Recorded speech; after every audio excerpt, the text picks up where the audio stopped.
Severin Suzuki, speaking for ECHO, the Environmental Children's Organization. We're a group of 12 and 13-year-olds trying to make a difference. Vanessa Setti, Morgan Geisler, Michelle Quigg, and me. We've raised all the money to come here ourselves, to come 5,000 miles to tell you adults you must change your ways. Coming up here today, I have no hidden agenda. I am fighting for my future. Losing my future is not like losing an election or a few points on the stock market. I am here to speak for all generations to come. 20 years ago, a 12-year-old Canadian girl silenced the world for 5 minutes. The girl, standing before more than 100 world leaders, expressed her concerns about the future of her generation and the planet they would inherit. I used to go fishing in Vancouver, my home, with my dad, until just a few years ago we found the fish full of cancers. And now we hear of animals and plants going extinct every day, vanishing forever. All the leaders listened fixedly. All were marveled by her appeal. You don't know how to fix the holes in our ozone layer. You don't know how to bring the salmon back up in a dead stream. You don't know how to bring back an animal now extinct.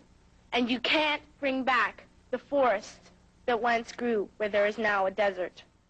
It was 1992 when representatives of world governments were gathered in Rio de Janeiro for the first United Nations Conference on Environment and Development. Business people, organizers, reporters, or politicians, but really, your mothers and fathers, sisters and brothers, aunts and uncles, and all of you are someone's child. The girl was Seven Kulis Suzuki, who had traveled 5,000 miles to participate in the summit by the money she had raised with her team members. Species strong, and borders and governments will never change that.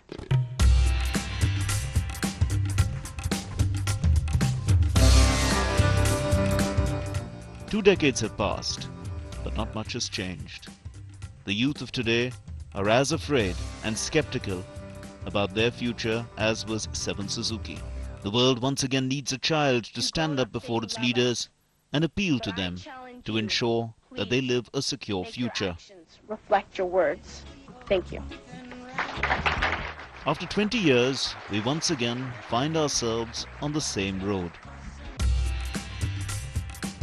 to seek a better future for our planet, on the road leading towards Rio. World leaders, NGOs, experts and environmentalists will come together to work towards a sustainable future.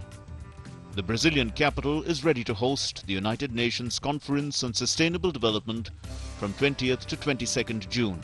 The conference has special significance as it marks 40 years of the Stockholm Conference on the Human Environment and the 20th anniversary of the 1992 United Nations Conference on Environment and Development in Rio de Janeiro, and also the 10th anniversary of the 2002 World Summit on Sustainable Development in Johannesburg.